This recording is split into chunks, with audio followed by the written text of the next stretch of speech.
존경하고 사랑하는 국민 여러분, 국회의장과 선배 동료 의원 여러분, 국무총리와 국무위원 여러분, 지난 겨울 전국에서 타오른 1600만 촛불 민심은 박근혜 정권을 탄핵하고 정권 교체를 성공시켰습니다.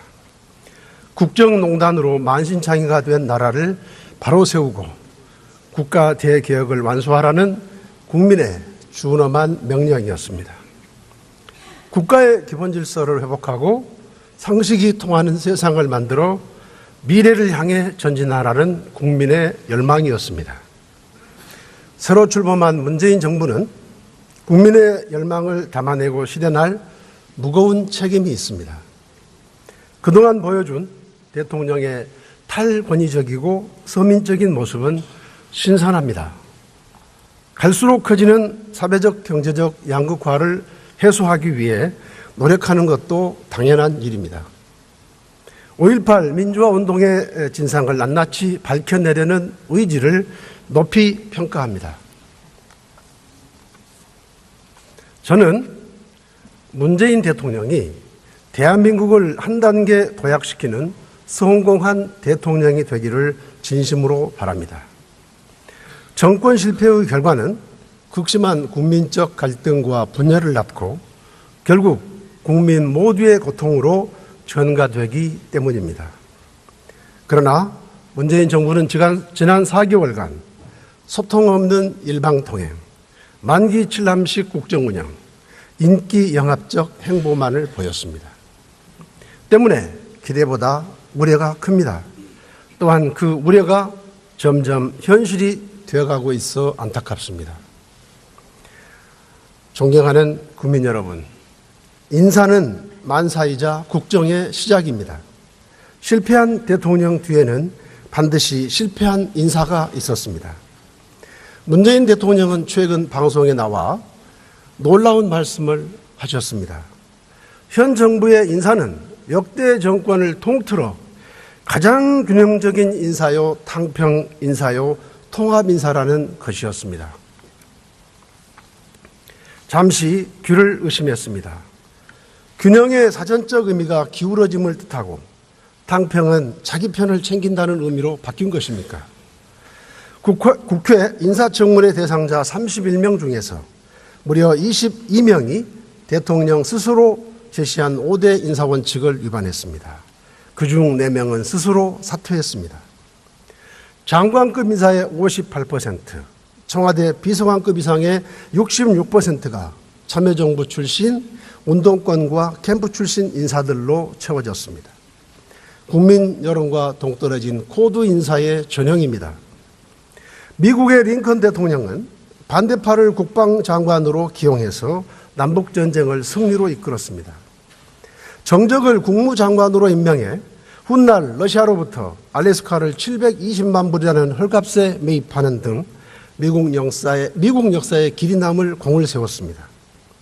링컨 대통령의 인사에서 보듯 귀에 거슬리는 독설을 퍼붓는 정적과 치열한 경쟁자까지도 껴안는 탕평 인사는 대통령을 위해서나 나아가 조국과 민족의 미래를 위해서나 언젠가는 빛을 발하게 되어 있습니다. 문재인 대통령은 탕평, 균형, 통합 인사라고 자천하기 전에 청와대 인사 추천과 검증에 완벽하게 실패한 책임자들부터 즉각 전면 교체할 것을 촉구합니다. 존경하는 국민 여러분, 대한민국은 인구가 5천만이 넘는 세계 10위권의 경제 대국입니다. 아무리 대통령이 현명하고 능력이 뛰어나다 한들 사회 곳곳의 현안을 속속들이 잘 알 수도 없고 모든 사안을 완벽히 처리할 수도 없습니다. 책임 총리와 책임 장관제로 국정을 운영해야 한다고 수없이 지적하는 이유는 바로 그 때문입니다. 국정은 시스템으로 운영되어야 합니다. 대통령 한 사람의 힘으로 국정이 운영된다면 장관들은 대통령의 입만 쳐다보고 청와대 지시에만 귀를 기울일 것입니다. 자칫 국민 생명과 안전을 위협할 생활 밀착형 현안들이 대통령의 관심사항 목록에는 정작 오르지 않아서 참담한 결과를 초래할 수 있습니다. 세월호 참사가 그랬고 살인 가습기의 습격이 그랬습니다. 지난 세월 값비싼 대가를 치르며 우리가 배운 교훈입니다. 문재인 정부 들어서서 벌써부터 살충제 계란과 화학물질 생리대에 국민은 불안해하고 있습니다. 늦지 않았습니다. 국정 운영의 패러다임을 획기적으로 전환해서 청와대는 국정의 청사진을 제시하고 부처 간 이해관계를 조율하는 국정조정자, 정책에 대한 사후적 평가자로서의 역할에 충실하십시오. 청와대 집무실을 옮기는 것이 중요한 게 아닙니다. 청와대 조직을 축소해야 합니다. 비대한 청와대는 정부 일에 간섭하는 것을 멈추지 못합니다. 장관들이 대통령 의중을 파악하고 청와대 비서관 눈치를 보며 전전긍긍하게 해서는 안 됩니다. 책임 총리, 책임 장관제를 통해 국정을 운영하는 것이 성공한 정부로 가는 길입니다. 존경하는 국민 여러분, 소통은 합의에 이르는 가장 빠른 길이요, 협치는 국민 공감을 얻는 가장 확실한 길입니다. 20대 국회 다당제는 정치를 바꿔보자는 국민의 선택이고 판단입니다. 타협의 기술을 발휘해 국민을 편안하게 하라는 지상명령입니다. 협치는 해도 되고 안 해도 그만인 그런 사안이 아닙니다. 여소야대의 현실을 자각하지 못하는 정부는 길이 뻔합니다. 멀리 볼 것도 없이 박근혜 전 대통령은 작년 4월 총선에서 국민이 여소야대를 만든 의미를 깨닫지 못해 나락으로 떨어진 것입니다. 지지율에 취한 나머지 엄연한 국회 지형을 무시하고 밀어붙일 수 있다고 생각한다면 정부 여당의 앞날은 결코 밝지 않을 것입니다. 협치는 양보와 타협을 전제로 합니다.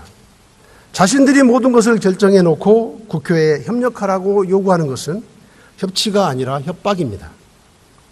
존경하는 국민 여러분, 지난 10수년 동안 북한 핵과 미사일을 막기 위해 숱한 제재와 대화 노력이 반복되었지만 결과는 북한 핵과 미사일 능력의 고도화였습니다.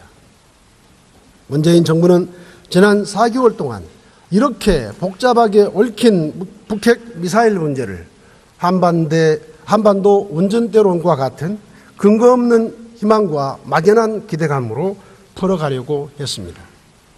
그러나 문제는 풀리지 않았고 오히려 새로운 문제만을 만들어 내며 상황을 더욱 악화시키는 무능함만 드러냈습니다. 문재인 대통령은 취임 이후 줄곧 제재와 대화 병행이라는 이른바 투트랙 전략을 세웠지만 사실상 대화 일변도의 대북 정책은 공안 메아리가 됐고 돌아온 건 미사일 도발과 핵실험뿐이었습니다. 더 큰 문제는 한미동맹 균열에 대한 우려입니다.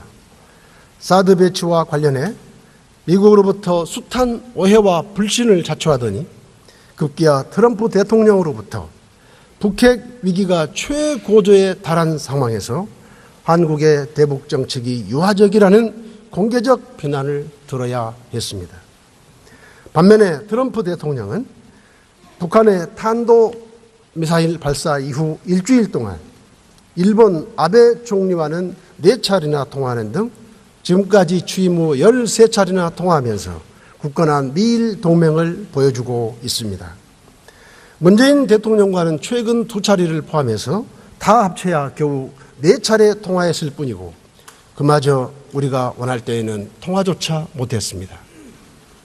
코리아 패싱이 현실화되는 것은 아닌지 국민들은 불안해할 수밖에 없습니다. 중국과의 관계는 어떻습니까? 중국은 북핵 저지를 위한 대북 제재에는 여전히 소극적이면서 방어 무기인 사드를 핑계로 우리에 대한 경제 보복을 수개월째 지속하고 있습니다. 그런데도 문재인 정부는 중국을 설득해 내기는커녕 아직까지 한중 정상회담 일정조차 잡지 못하고 있습니다. 이것이 전략적 협력 동반자 관계라는 한중 관계의 현 주소입니다.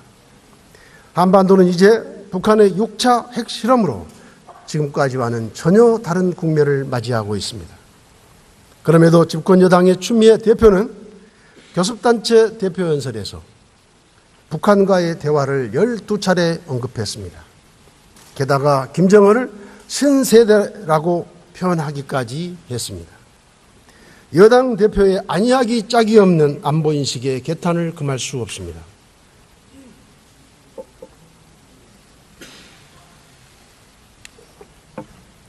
지금은 대화를 언급할 때가 아닙니다. 단호한 압박과 제재가 필요한 국면입니다. 안보에는 다시도 만약도 없습니다. 문재인 대통령은 지금까지의 외교안보 정책이 실패했음을 인정하고 다시 출발해야 합니다. 재출발을 위해서 외교안보 라인을 군사안보 전문가로 전면 교체하고 대통령과 여야 대표 간 긴급 안보 대화를 개최할 것을 촉구합니다. 존경하는 국민 여러분, 2008년 금융위기 이후 날로 심화되는 양극화와 소득격차 해소는 사회 정의의 문제이자 우리 사회의 당면 과제입니다. 하지만 주먹구구식 해법에는 동의할 수 없습니다. 문재인 대통령 당선 이후 쏟아낸 숱한 정책들, 비정규직, 최저임금 인상, 탈원전 등 어느 것 하나 심도 있는 토론과 공론화 과정이 없었습니다. 야당과의 협치는 신용조차 없었습니다. 차기 정부와 미래 세대의 부담이 될 장기적인 과제로서 구조적이고 근본적인 해법이 필요한데도 과정과 절차를 무시하고 있습니다. 재정 규모, 자원 조달 방안까지 일방적으로 제시했습니다. 문재인 정부가 대선 공약 이행과 국정 운영 방향으로 내놓은 100대 국정 과제에서도 100대 국정 과제에서는 혁신도 성장도 미래도 없었습니다. 100대 국정 과제를 위해 178조 원이 소요된다고 했지만 국민의당 분석에 따르면 실제 지출 소요에 비해 30조 원이나 과소 추계되었습니다. 국정 과제에 노락된 청와대발 국정 정책 리스트까지 포함할 경우 과소 추계 규모는 최소 83조 원에 이르고 있습니다. 제시한 내용과 숫자도 검증이 불가능할 정도로 추상적이고 지나치게 포괄적입니다. 국정 과제가 성공하기 위해서는 먼저 정책의 우선순위를 설정하고 재정 소요 규모를 정확히 추산한 후 재원 조달 방안을 제시하는 것이 맞습니다. 그 과정에서 국회와의 심도 있는 협치를 거쳐야 정책의 완성도가 높아지고 성공 가능성도 커질 것입니다. 국정은 실험 대상이 아닙니다. 나라 국가는 5년간 마음대로 열어 제칠 수 있는 것도 아닙니다. 문재인 대통령은 임기 이후의 국가 미래까지 심모원려해야 하는 무겁고 책임 있는 자리임을 한시라도 잊어서는 안 됩니다. 존경하는 국민 여러분, 문재인 정부의 소득주도 성장론은 이론적으로나 정책적으로도 검증되지 않았고 세계적으로 성공 사례조차 찾아보기 힘듭니다. 소득주도 성장론이 심화되고 있는 소득 격차와 미흡한 복지 수준의 현실을 보완하고 얼마간의 수요를 창출할 수는 있을 것입니다. 그러나 복지 확충을 통한 소득 격차 해소만으로는 지속 가능한 성장을 할 수 없습니다. 산업과 노동시장의 구조개혁과 혁신, 기업의 신규 투자가 뒤따라야만 성장과 분배의 선순환이 발생할 수 있습니다. 새로운 성장 동력을 발굴하는 한편으로 공정한 산업 생태계를 조성해야 합니다. 사회적 자본과 경제적 자본을 든든하게 만들어가는 균형감 있는 성장 전략이 필요합니다. 성장 전략에 대한 진지한 고민 없이 인기 영합식 정책으로 국민들을 솔깃하게 하면서 재정 소요는 과소추기하고 핀셋 증세를 말하는 것은 정직하지 못합니다. 문재인 정부는 그동안 남발한 정책들을 원점에서부터 재검토해야 합니다. 중부담 중복지에 대한 국민적 합의를 위해 소요 재원 마련에 대해 솔직히 얘기하고 책임 있는 대안을 제시할 것을 요구합니다. 존경하는 국민 여러분, 최저임금은 점진적으로 인상해야 합니다. 내년 최저임금 인상액 1,060원과 인상률 16.4%는 사실상 역대 최대치로 너무나도 광폭이고 너무나도 급속기입니다. 문재인 대통령의 2020년 1만 원 공약에만 맞추다 보니 산업 현장은 철저히 무시됐습니다. 급증할 인건비 부담에 용세 사업장이나 섬유 등 일손이 많은 기업들은 문을 닫거나 공장을 해외로 옮기겠다고 합니다. 대부분 호봉제를 택하고 있는 우리 기업의 특성상 최저임금의 상승은 상위, 차상위 등 전체 근로자의 임금을 연쇄적으로 끌어올려 감당하기 힘들 것입니다. 정부가 부랴부랴 영세업자 지원 인건비 3조 원을 내년도 예산안에 편성했지만 내년 이후에도 최저임금이 같은 속도로 인상된다면 2020년까지 28조 원을 투입해야 한다는 계산이 나옵니다. 언제까지 최저임금 인상분을 국가가 보전해 줄 것입니까? 결국 국민 혈세로 보전하는 아랫돌 빼서 윗돌 괴는 꼴 아닙니까? 최저임금이 올랐다고 나랏돈을 보태주는 것도 세계적으로 유례 없는 일일 것입니다. 내년도 급격한 인상으로 기업과 노동 현장에서 겪을 혼란을 막기 위한 선제적 조치가 필요합니다. 근로 장려 세제 확대 등 사회 완전망을 통해 최저임금 수준을 보완하고 미국 등 주요 선진국처럼 숙식비 등을 최저임금에 산입하는 제도적 개선에 나서야 합니다. 존경하는 국민 여러분, 문재인 대통령은 취임 3일 만에 첫 외부 일정으로 인천공항공사를 방문해 선물 보따리 풀듯이 비정규직 제로 시대를 선언했습니다. 우선 공공부문 비정규직부터 풀어가자는 것이지만 이 때문에 정규직 전환 요구가 본물 터지듯 쏟아져 곳곳에서 노사 갈등에 노노 갈등까지 일어나고 있습니다. 결국 600만 비정규직의 5% 수준인 공공부문 비정규직도 해결하지 못하면서 전체 비정규직을 흔들고 갈등을 부추긴 꼴이 되고 말았습니다. 나아가 공기업이 그 부담을 전기, 수도, 가스 요금 등 공공재에 전가한다면 연쇄적인 물가 상승 요인으로 작용할 것입니다. 충분한 논의도 노사 합의도 없는 선언과 불분명한 가이드라인은 국민 갈등만 키울 것입니다. 효율화해야 할 공공부문의 구조를 오히려 악화시키면서 예산 낭비와 국민 부담을 키우고 말 것입니다. 비정규직 문제는 노동시장의 이중 구조라는 구조적이고 근본적인 문제를 해결하는 데 초점을 맞춰야 합니다.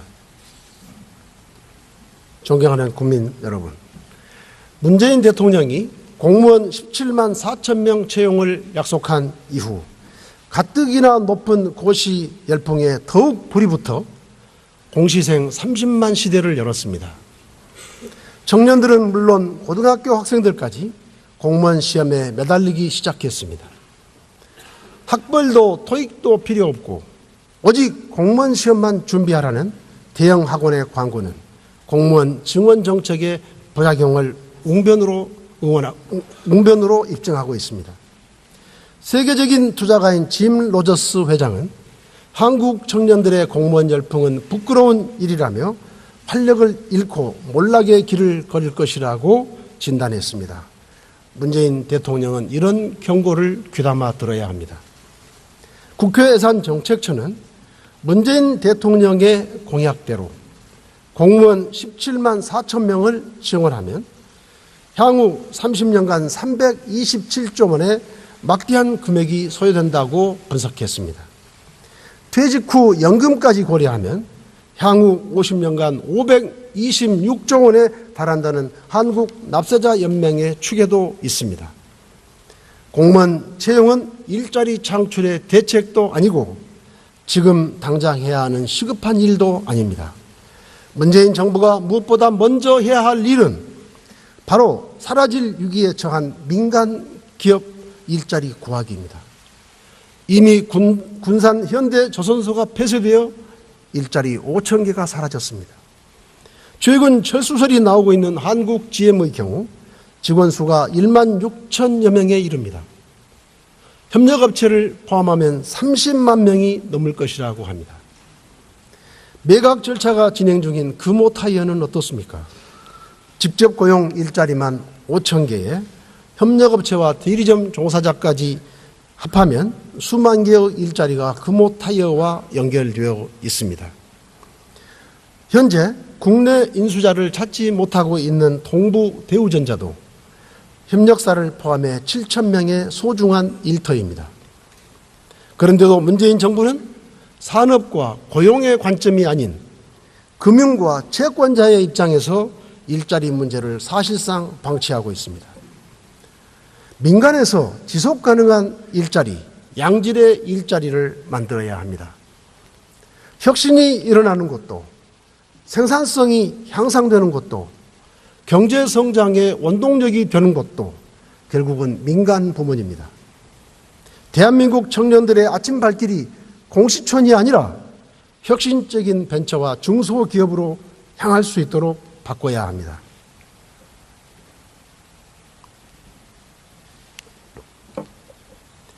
양질의 일자리를 위해 국회가 당장 할 일이 있습니다.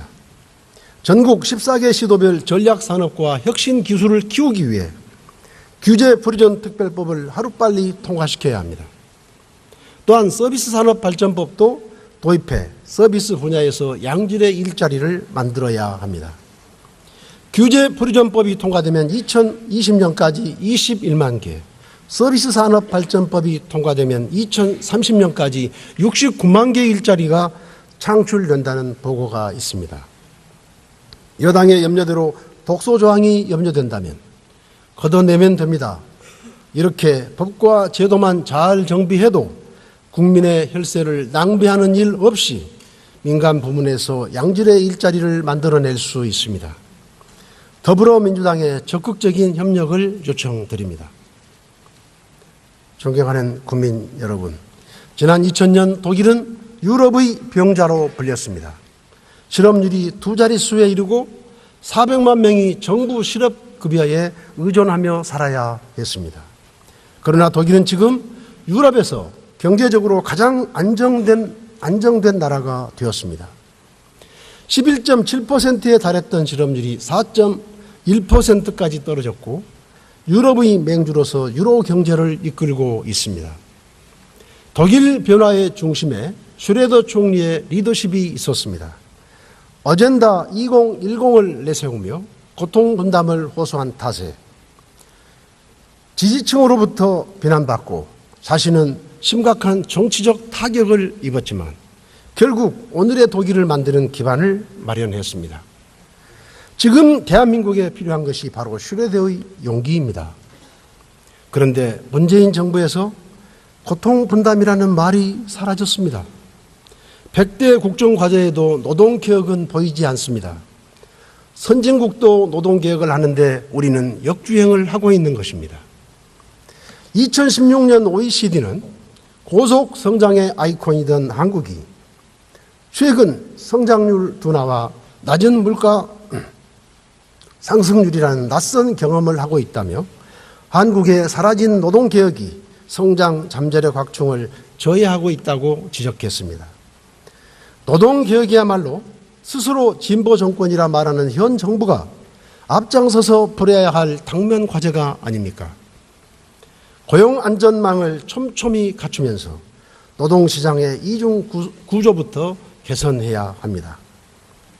존경하는 국민 여러분, 탈원전이라는 국가 에너지 정책의 궁극적인 방향에는 동의합니다. 신재생 에너지의 비중을 높이고 에너지원을 다변화해야 한다는 기조에도 이견이 없습니다. 그런데 문재인 대통령은 원전 전문가들로 구성된 법적 기구인 원자력위원회에서의 논의는 물론이고 국민 대표인 국회와의 협의도 없이 일방적 독단적으로 탈원전을 선언하고 신고리 오리고기의 공사를 중단시켰습니다. 아무런 법적 근거도 없는 공론화위원회를 만들어 고작 3개월 만에 신고리 오리고기의 공사 중단 여부를 결정하겠다고 합니다. 이는 절차적 정당성이라는 민주주의의 기본을 무시한 초법적 조치입니다. 탈원전 정책에 대한 결론이 3개월 만에 졸속으로 내려진다면 탈원전에 찬성하는 측도 반대하는 측도 어느 한쪽은 쉽게 납득하지 못할 것입니다. 독일은 1986년 체르노빌 원전 사고 이후 무려 30년의 공론화 과정을 거친 끝에 탈원전을 결정했습니다. 스위스는 1984년부터 5차례에 걸친 투표 끝에 33년 만인 금년에야 탈원전을 결정했습니다. 이처럼 선진국들의 에너지 정책 전환은 충분한 공론화 과정과 국민적 합의를 거친 결과입니다. 문재인 대통령은 탈원전 정책과 관련해서 앞으로 60년 동안 진행될 것이기 때문에 무리 없는 계획이라고 말씀했지만 이런 탈원전 공론화 기간과 탈원전 진행 기간을 혼동한 데서 비롯된 잘못된 발언입니다. 에너지 정책은 국가의 100년 대계입니다. 임기 5년의 문재인 정부가 대못짓 하듯 결정해서는 안 됩니다. 독일이나 스위스 정도까지는 못하더라도 문재인 정부에서는 공론화에 충실하고 최종 결정은 이후 정부에서 신중하게 내리도록 해야 합니다. 존경하는 국민 여러분, 국정에 지금까지 지적해 온 것처럼 국정의 출발이자 기본인 인사는 실패했고 소통과 협치는 정치적 수사에 그쳤습니다. 생존의 기틀인 외교 안보는 철저히 무능했고 벼랑끝 경제와 민생은 해법은커녕 갈등만 키우고 있습니다. 문재인 정부에 대한 기대는 실망과 우려를 넘어 실패의 길로 가고 있습니다. 이대로 가면 안 됩니다. 나라가 위기의 한복판으로 가고 있는 이때 국정에 공동 책임이 있는 민주당은 어디서 뭘 하고 있습니까? 역대 정권 초기에 여당과 청와대 간에 있어왔던 작은 마찰음도 지금의 민주당에서는 찾아볼 수 없습니다. 자신들이 그토록 적폐라고 규정했던 박근혜 정부 시절 여당에서도 반대의 목소리는 종종 들렸습니다. 정세 없는 복지는 허구라고 외쳤던 유승민 의원, 기초연금과 국민연금 연계를 반대했던 진영 의원과 같은 상식과 용기가 존재했던 것입니다. 그런데 박근혜 정권에 맞서 싸웠던 그 소신과 결기의 민주당 의원들은 다 어디로 갔습니까? 더 이상의 침묵은 문재인 정부 실패의 방조자가 될 것이라는 점을 분명히 말씀드립니다. 존경하는 국민 여러분, 방송법 개정안은 정권의 입맛대로 임명된 사람으로 인해 방송의 공정성이 훼손되는 것을 방지하고자 하는 것입니다. 국민의 알 권리가 침해당하는 폐해를 되풀이하지 않기 위해 나온 국민적 합의입니다. 3분의 2 찬성이라는 특별 다수제를 도입한 것은 진보와 보수 어떤 정권이 들어서더라도 소수 의견이 존중되고 대다수 국민들이 공감할 수 있는 중립적인 인사로서 공정 보도를 담보하도록 제도하자는 것입니다. 방송법 개정안은 지난해 7월 국민의당과 민주당, 정의당 의원 162명이 함께 발의한 것입니다. 그런데 민주당은 여당이 되고 나서 대통령의 말씀 한마디에 돌연 재검토하겠다고 입장을 바꿨습니다. 방송법 개정안을 원안대로 조속히 통과시켜서 공영방송이 명실공히 공정하고 중립적인 국민의 방송이 되도록 해야 합니다. 이 자리에 없는 자유한국당 의원님들께도 한 말씀 드리겠습니다.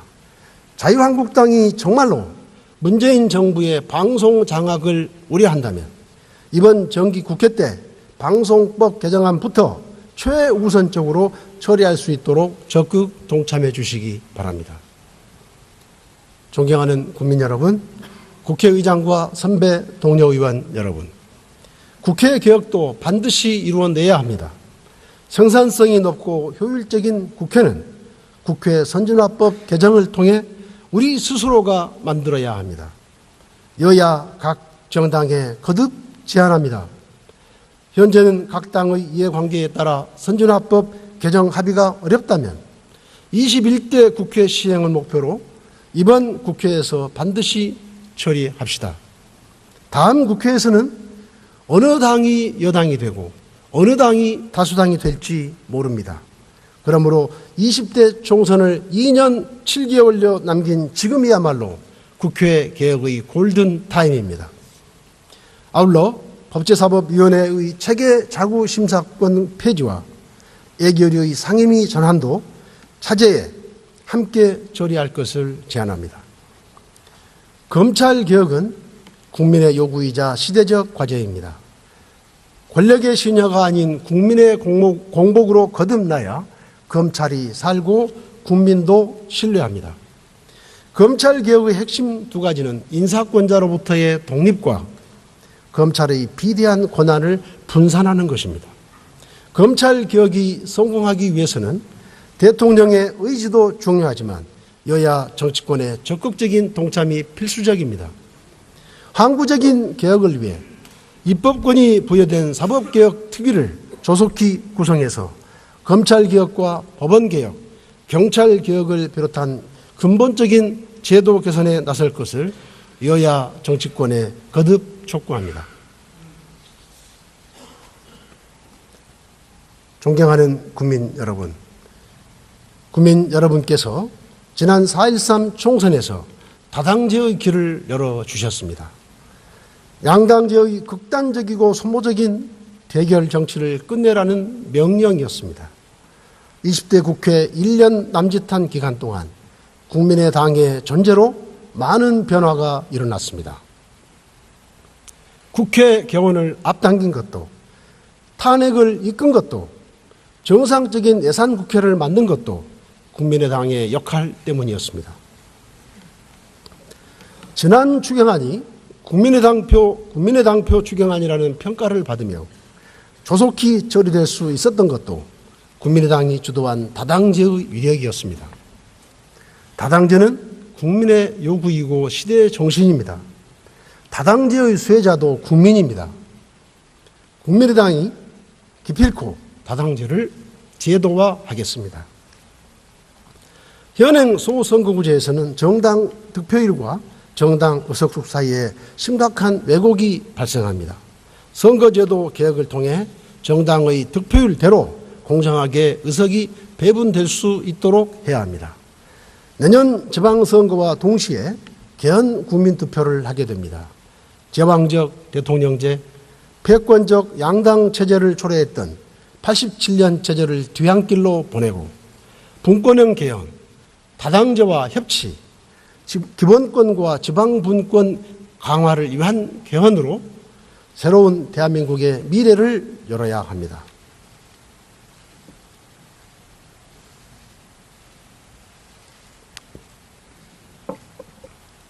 존경하는 국민 여러분, 국회의장과 선배 동료 의원 여러분, 국무총리와 국무위원 여러분, 문재인 정부에 호소합니다. 국민에게 이미 한 약속은 차고 넘칩니다. 약속을 멈추고 실천 방안에 집중해 주십시오. 실현이 어렵다고 판단된 것들은 과감하게 수정하고 국민의 이해를 구하십시오.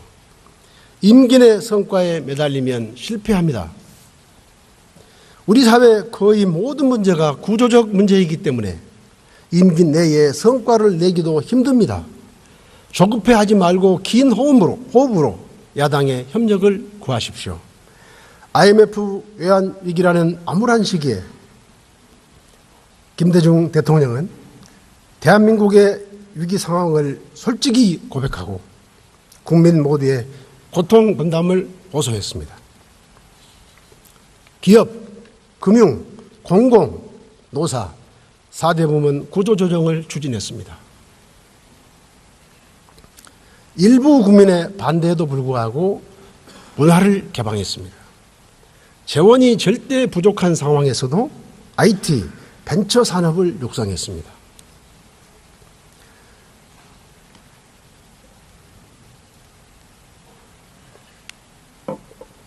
그 결과 우리 경제는 최단시간에 IMF 외환위기를 벗어나 다시 일어섰습니다.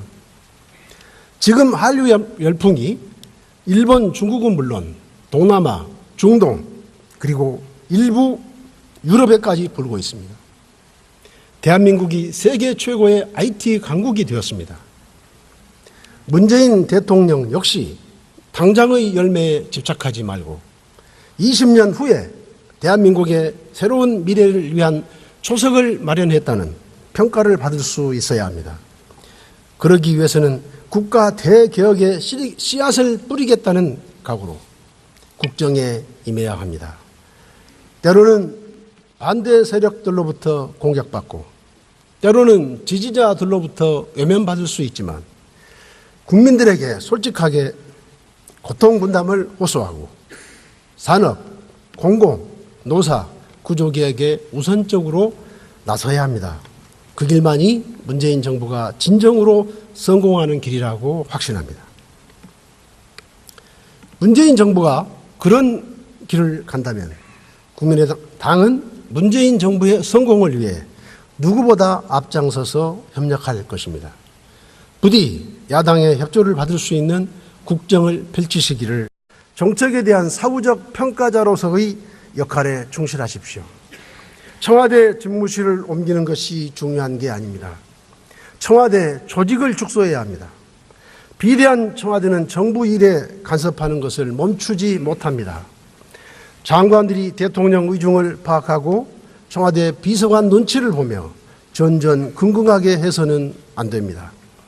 책임 총리, 책임 장관제를 통해 국정을 운영하는 것이 성공한 정부로 가는 길입니다. 존경하는 국민 여러분, 소통은 합의에 이르는 가장 빠른 길이요, 협치는 국민 공감을 얻는 가장 확실한 길입니다.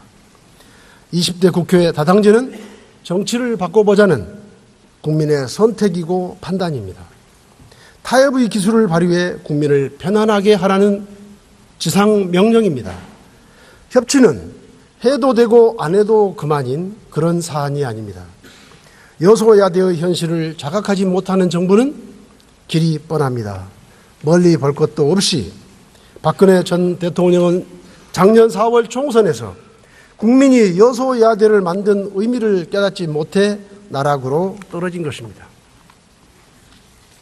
지지율에 취한 나머지 엄연한 국회 지형을 무시하고 밀어붙일 수 있다고 생각한다면 정부 여당의 앞날은 결코 밝지 않을 것입니다. 협치는 양보와 타협을 전제로 합니다. 자신들이 모든 것을 결정해 놓고 국회에 협력하라고 요구하는 것은 협치가 아니라 협박입니다. 존경하는 국민 여러분, 지난 10수년 동안 북한 핵과 미사일을 막기 위해 숱한 제재와 대화 노력이 반복되었지만 결과는 북한 핵과 미사일 능력의 고도화였습니다. 문재인 정부는 지난 4개월 동안 이렇게 복잡하게 얽힌 북핵 미사일 문제를 한반도 운전대론과 같은 근거 없는 희망과 막연한 기대감으로 풀어가려고 했습니다.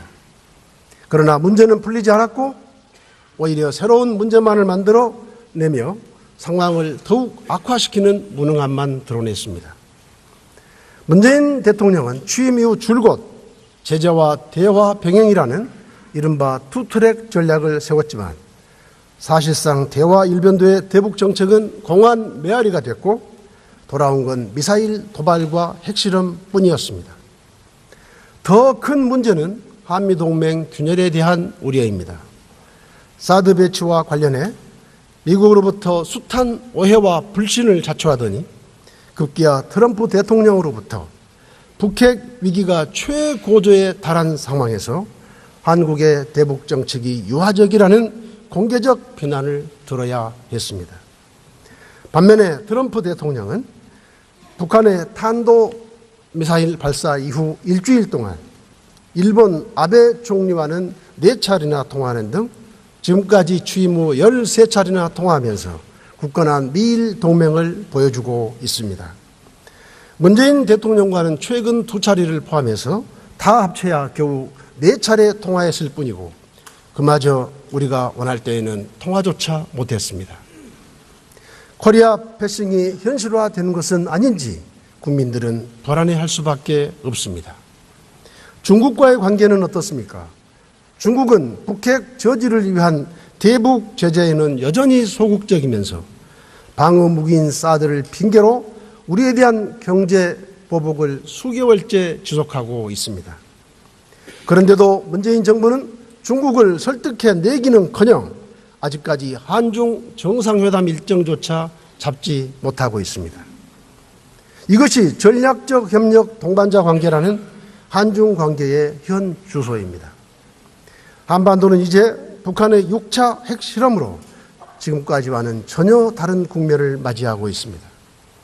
그럼에도 집권 여당의 추미애 대표는 교섭단체 대표연설에서 북한과의 대화를 12차례 언급했습니다. 게다가 김정은을 신세대라고 표현하기까지 했습니다. 여당 대표의 아니하기 짝이 없는 안보인식에 개탄을 금할 수 없습니다.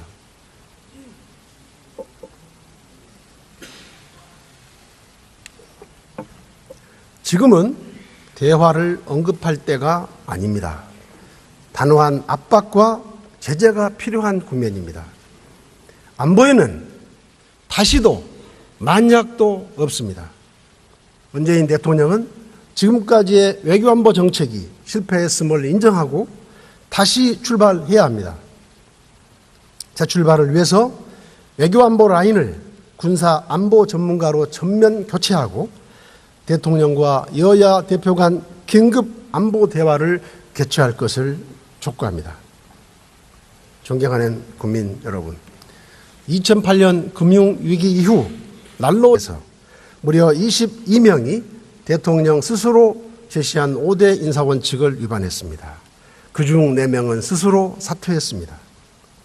장관급 인사의 58%, 청와대 비서관급 이상의 66%가 참여정부 출신, 운동권과 캠프 출신 인사들로 채워졌습니다.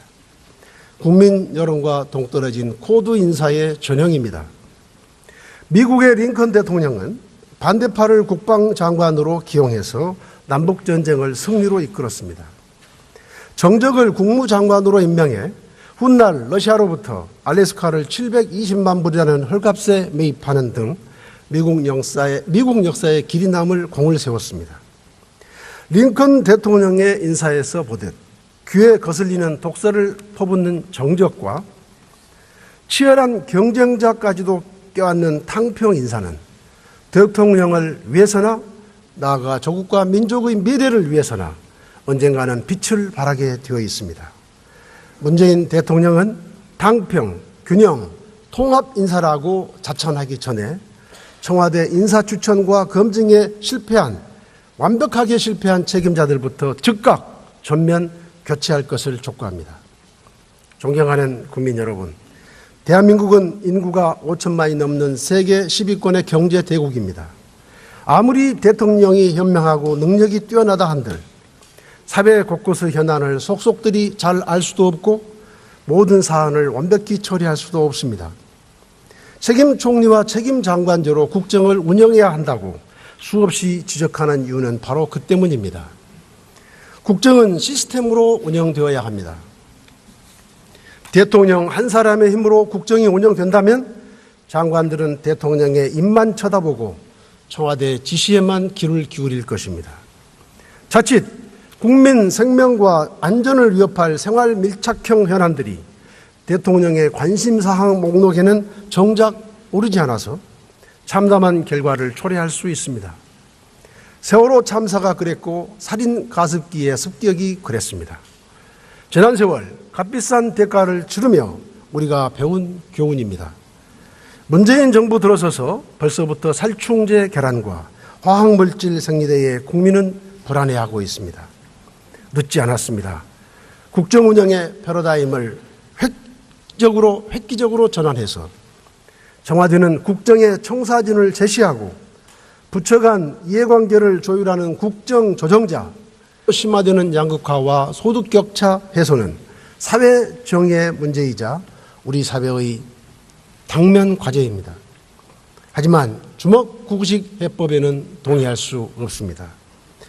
문재인 대통령 당선 이후 쏟아낸 숱한 정책들, 비정규직, 최저임금 인상, 탈원전 등 어느 것 하나 심도 있는 토론과 공론화 과정이 없었습니다. 야당과의 협치는 신용조차 없었습니다. 차기 정부와 미래 세대의 부담이 될 장기적인 과제로서 구조적이고 근본적인 해법이 필요한데도 과정과 절차를 무시하고 있습니다. 재정 규모, 자원 조달 방안까지 일방적으로 제시했습니다. 문재인 정부가 대선 공약 이행과 국정 운영 방향으로 내놓은 100대 국정 과제에서도 100대 국정 과제에서는 혁신도 성장도 미래도 없었습니다. 100대 국정 과제를 위해 178조 원이 소요된다고 했지만 국민의당 분석에 따르면 실제 지출 소요에 비해 30조 원이나 과소 추계되었습니다. 국정 과제에 노락된 청와대발 국정 정책 리스트까지 포함할 경우 과소 추계 규모는 최소 83조 원에 이르고 있습니다. 제시한 내용과 숫자도 검증이 불가능할 정도로 추상적이고 지나치게 포괄적입니다. 국정 과제가 성공하기 위해서는 먼저 정책의 우선순위를 설정하고 재정 소요 규모를 정확히 추산한 후 재원 조달 방안을 제시하는 것이 맞습니다. 그 과정에서 국회와의 심도 있는 협치를 거쳐야 정책의 완성도가 높아지고 성공 가능성도 커질 것입니다. 국정은 실험 대상이 아닙니다. 나라 국가는 5년간 마음대로 열어 젖힐 수 있는 것도 아닙니다. 문재인 대통령은 임기 이후의 국가 미래까지 심모원려해야 하는 무겁고 책임 있는 자리임을 한시라도 잊어서는 안 됩니다. 존경하는 국민 여러분, 문재인 정부의 소득주도 성장론은 이론적으로나 정책적으로도 검증되지 않았고 세계적으로 성공 사례조차 찾아보기 힘듭니다. 소득주도 성장론이 심화되고 있는 소득 격차와 미흡한 복지 수준의 현실을 보완하고 존경하고 사랑하는 국민 여러분, 국회의장과 선배 동료 의원 여러분, 국무총리와 국무위원 여러분, 지난 겨울 전국에서 타오른 1600만 촛불 민심은 박근혜 정권을 탄핵하고 정권 교체를 성공시켰습니다. 국정농단으로 만신창이가 된 나라를 바로 세우고 국가 대개혁을 완수하라는 국민의 준엄한 명령이었습니다. 국가의 기본 질서를 회복하고 상식이 통하는 세상을 만들어 미래를 향해 전진하라는 국민의 열망이었습니다. 새로 출범한 문재인 정부는 국민의 열망을 담아내고 실현할 무거운 책임이 있습니다. 그동안 보여준 대통령의 탈권위적이고 서민적인 모습은 신선합니다. 갈수록 커지는 사회적 경제적 양극화를 해소하기 위해 노력하는 것도 당연한 일입니다. 5.18 민주화 운동의 진상을 낱낱이 밝혀내려는 의지를 높이 평가합니다. 저는 문재인 대통령이 대한민국을 한 단계 도약시키는 성공한 대통령이 되기를 진심으로 바랍니다.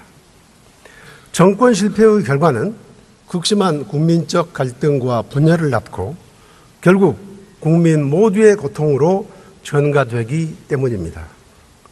그러나 문재인 정부는 지난 4개월간 소통 없는 일방통행, 만기칠남식 국정운영, 인기 영합적 행보만을 보였습니다. 때문에 기대보다 우려가 큽니다. 또한 그 우려가 점점 현실이 되어가고 있어 안타깝습니다. 존경하는 국민 여러분, 인사는 만사이자 국정의 시작입니다. 실패한 대통령 뒤에는 반드시 실패한 인사가 있었습니다. 문재인 대통령은 최근 방송에 나와 놀라운 말씀을 하셨습니다. 현 정부의 인사는 역대 정권을 통틀어 가장 균형적인 인사요, 탕평 인사요, 통합 인사라는 것이었습니다. 잠시 귀를 의심했습니다. 균형의 사전적 의미가 기울어짐을 뜻하고 탕평은 자기 편을 챙긴다는 의미로 바뀐 것입니까? 국회 인사청문회 대상자 31명 중에